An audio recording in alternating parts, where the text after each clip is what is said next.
Testing. Is this thing on? Hey, this is Andy with Empire Contractors. How you guys doing today? Welcome to episode number 16. It's nice to be getting into some of the higher numbers on these podcasts and making sure that they're staying on track. I love getting your guys' feedback on this, so that's been great. And I think in the near future, we're going to start ramping them up and adding more content. So today's going to be really laid back. I don't really have 3 tips that I'm going to do, but what I want to talk about today is I had a meeting with one of my mentors yesterday, and I don't use that word lightly. I think I have 4 mentors that I talk to in the industry. Some of them are more on commercial roofing. Some of them are just business in general. Some of them are in insurance. Some of them are in marketing. And these are guys that I literally set an appointment with, and I go talk to them for a couple hours, sometimes even a half hour to an hour, and I pick their brains. So yesterday I had a great meeting with a guy, just not to use his real name, but let's call him Bert. Bert was a previous client that I had, a commercial roofing client, and he owns a very large bakery. And he was a new client last summer, and we did a large repair for him on his bakery. And after that was said and done, we had a few more conversations just about business after the job was done. And he invited me to, come down and have lunch with him a couple days ago. And so I took him up on that, and we went down and we spent 3 hours at a restaurant, and I just picked his brain about, how did he scale his company? How did he deal with growth? How did he, take the hands off the steering wheel, per se, for lack of a better term, as he's growing from 5 employees to 20 employees to 50 employees. And just to give you a little background of his company, he started his company in his mid to late 40s, and he had worked for quite a few other commercial bakeries, but his wife and a friend convinced him that he probably should go out on his own and try his own thing, that he was smart enough to do it. And he started with $100,000, and I did ask him, I said, did you borrow the money or did you have your own money piled up? He says, heck no, we borrowed the money from the bank, every penny of it, didn't put any of his own money in it. He also went in with a partner, and I'll call him Jack. So Bert and Jack, they started this company with $100,000 in 2002, and they ended up selling the company to I think it was a Swiss company in 2015 for about $20 million. So that really piqued my interest because,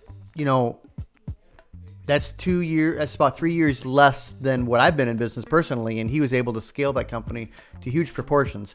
Now, I know roofing and bakeries are a little bit different style, different industries, but I really wanted to ask him, how did you delegate? How did you hand the reins over to people when it was a task that you were used to doing and you had to let go? And I'm not going to give you all the answers here that he gave me, but it really helps to have somebody that's already been there and that can speak to you on a practical terms and really lay something out for you so that you can not have to try to figure everything out and reinvent the wheel every time. So what really intrigued me was that he was talking about another friend of his that started another company over in the Detroit area at almost the same time, 2002, and he ended up this was a salsa company, and he ended up growing his company from virtually nothing and in 13 years he sold. Within a few years, I think it was 12 years, they were doing $100 million in sales per year, and then that guy ended up selling his company for $100,000. He ended up selling his company one-time sales. What one-time sales means is he virtually sold it for the sales of a company of 1 year. So he ended up getting $100 million out of that company for selling it. And so that really gave me optimism because both of these guys, I know they had, I know Bert didn't have any college education. And I don't know about the other guy. I didn't ask him about him. But some of the pointers that Walt gave me in those 3 hours that I actually wrote down on my notepad was, what would you tell your younger self? Look, if you were to be able to go back in time and tell him. And he said, don't use a partner. And I asked him, I said, well, didn't you use a partner? You had Jack helping you for the last 20 years. And he said, yep. And it was a nice asset. But somewhere in the mid-career, Jack ended up having some health problems. He got cancer. He recovered from it. His wife got cancer. She also recovered from it. They both recovered from it. But the toll that it takes on the company, the toll that it takes on the performance of that person, and the stress, and the liability that could happen, and the scare that if you're to lose that partner, what it means to the company. He said if he were to do that, he wouldn't take that risk again. So you just don't know. I've talked on other videos about what if your marriage takes a dive and you end up getting a divorce. But I didn't really touch on health issues, because you have no control over the health of your partner. So that really opened up my thinking of I've entertained the idea of a partner probably 6 or 7 times, very, very seriously, and I never took one on. So and I think those are just moments in my life where I just kind of feel like I don't have the capacity to be able to push the company forward, but time and time again, I go back and I see that I can do it.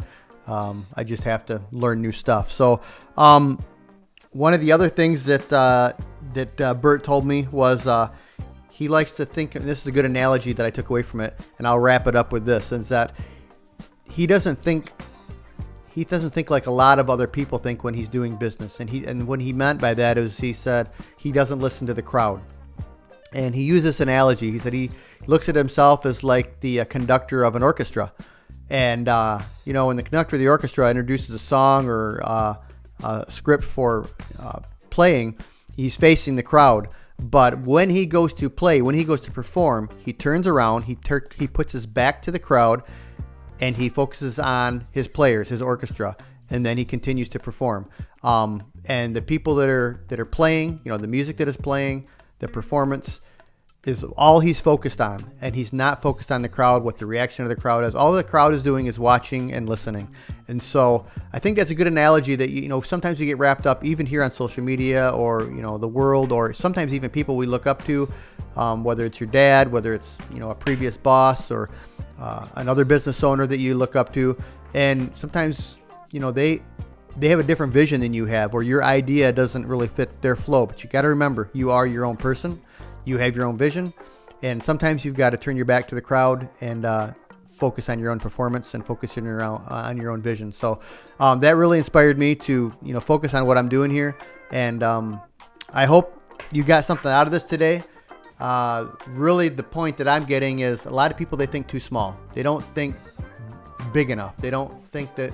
In fact, they even talk negative about it, and they say, I don't want to grow big. There's too much hassle of 10 employees. There's too much hassle of 50 employees. There's too much hassle with growing that big.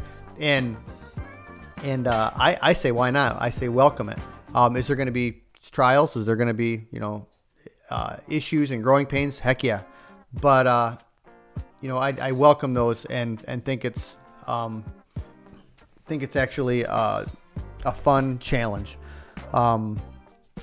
So I'd love to hear in your comments down below what you think about scaling and growing your company. Everybody has a different idea of growing their company, where it should be. Some people are happy with, hey, if I make it to $500,000 of sales a year, I'm happy. That's successful. But I'm asking you, don't limit yourself. Look further than that and see what your true potential is, and because I think you can make it there. So hope you guys have a great week. And please comment down below. Really helpful if you like and share this post and make an impact.